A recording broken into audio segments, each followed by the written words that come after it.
राम राम शेतकरी मित्रांनो,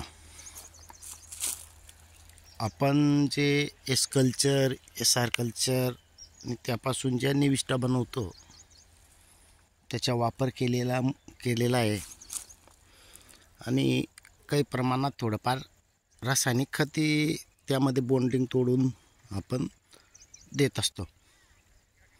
तर त्याचे आता जे परिणाम आहेत त्याचा आपल्याला थोडंसं दाखवण्याचा प्रयत्न करतोय. आपण याला अगोदरही सांगितलेलं आहे 10 किलो फक्त आपण 24-24-0 दिलेलं आहे. त्याच्या व्यतिरिक्त आपण काही एक रासायनिक खतमध्ये दिलेलं नाही आहे आणि 2 वेळा आपण फवारणीमधून इमामॅक्टिन वापर केलेला आहे. मग बाकी सर्व आपली फवारणी असते या जो पालापाचोळा अर्क, निंबोडी अर्क, किडी कोडपड शेवकटवाणी हे जो काही आपण गोमूत्र काढा हे जो आपण जे सर्व निविष्ठा बनवतो ते सर्व एकत्र करून घेतो आणि ते त्यानंतर एका पंपाला 200 ml प्रमाणे वापर करतोय. प्रति पंपाला म्हणजे 200 लिटरला 1 किलो जाड मीठ टाकून देतो. त्याच्यानंतर प्रति पंप आपण 200 ml फवारणी करतो. या 200 लिटर पाण्यामध्ये 2 लिटर कधी टाकून दिलं तर प्रमाण हे फिक्स होऊन जातं, म्हणजे आपल्याला प्रतिपंप घेण्याची गरज नाही आहे. तशी फवारणी करत असतो. आणि जमिनीमधून आपण ह्या सर्व निविष्ठाही सोडत असतो. तर त्याचे आज जे बेनिफिट आहे हे हरभऱ्याचे घाटेही बघू शकतायत तुम्ही, चांगल्या प्रकारे आहेत. आणि विशेष म्हणजे जमिनीमध्ये आपल्याला भेगा पडलेल्या दिसणार नाहीत.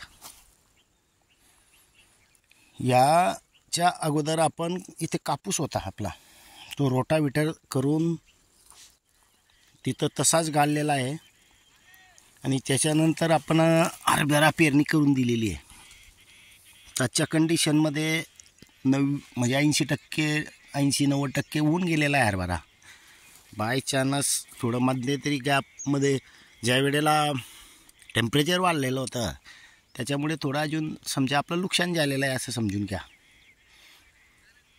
पण आजच्या कंडिशनमध्ये हरभऱ्यामध्ये बी बघा, आता जे शेतकरी हरभरा लावत असतील, लागवड करत असतील त्यांना अनुभव आहेत. त्यांच्या शेतामध्ये तळे भरपूर असतील, पण ज्या जमिनी सुपीक असतात त्या जमिनीमध्ये तळे राहत नाही. ते कोणाचेही असो, माझे चित्र नाही. ज्या जमिनीमध्ये जीवाणूयुक्त खते असतील, या जीवाणू वापर करतायत त्या शेतांमध्ये भेगे दिसणार नाहीत. आणि आजच्या कंडिशनमध्ये इथेही बघू शकतायत तुम्ही कशी जमीन असते आपली. तर जसं आपण मक्यामध्ये कोरून दाखवलेलं होतं तसं हरभऱ्यामध्ये असं सहजासहजी माती निघत नाही. आणि हरभऱ्याचे जे मुळे आहेत याही बघू शकतात तुम्ही. आता हरभऱ्याच्या मुळ्याही पूर्ण हे म्हणजे कोरड्या झालेल्या आहेत, कारण आता परिपक्व झालेलं आहे त्याच्यामुळे. आणि विशेष म्हणजे आता करू शकतायत तुम्ही.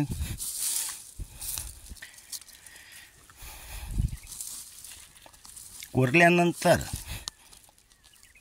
खालती अजूनसुद्धा ओलावा आहे, ते खालती दाबून घेतलेलं होतं. पण आता तुमच्या समोर माती काढतो तिथली खालची आणि दाखवतो. आता हे बघा रई आहे, दाबतो बघा, ओलावा आहे. आता भरपूर दिवसापासून पाणी नाही आहे हे सगळे शेतकऱ्यांना पण माहिती आहे. आणि वास तसा कापूरसारखा वास येतो. आता असं नाही की एका जागेवर आपण आता दाखवतोय बा, पूर्ण भागामध्ये बघू शकतायत तुम्ही. हे थोडं वेलाटी जे गवत आहे ते त्या भागमध्ये जास्त होतं, ते काढून घेतलेलं आहे आपण. हे थोडं शिल्लक म्हणजे राहून गेलेलं आहे. तर शेतकरी मित्रांनो, तुमची जमीन कधी सुपीक असेल तर तडे पडणार नाहीत, भेगा पडणार नाहीत. तडे म्हणजे भेग्या. आणि जमिनीचे जे आतमधलं आहे ते उडत नाही. आणि जमीन अशी भुसभुशीत असते बघा. तिथं पाय ठेवतो, आतमध्ये खून पडतेच. आणि विशेष म्हणजे उत्पन्नही चांगलं येतं आहे. जसं आपलं उत्पन्न चांगलं येतं आहे तसंच प्रत्येक जे बी शेतकरी एस कल्चर SR कल्चर वापरत आहे त्यांना चांगले उत्पन्न येतं आहे खर्च कमी करून. आता जे SR कल्चर निघालेलं आहे आपलं, याचे तर अजून चांगले परिणाम भेटत आहेत. कारण ज्यांना पण दिलेलं आहे त्या सगळ्यांचं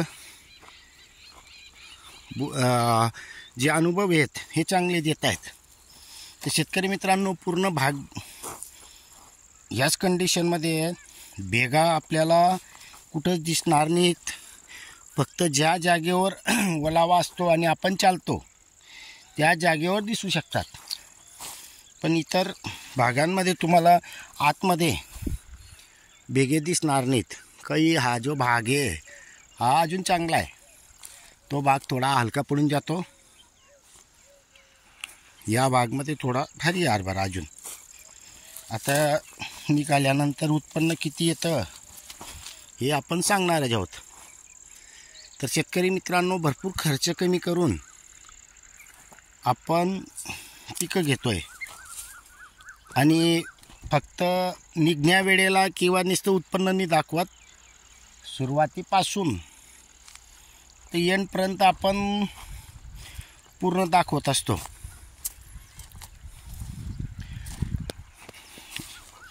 हे थोडं शिल्लक आहे, तिथं फवारणी केलेली होती आपण, त्याच्यानंतर शिल्लक राहिलेलं आहे. तर शेतकरी मित्रांनो, आजच्या कंडिशनमध्ये हरभरा असा आहे. धन्यवाद.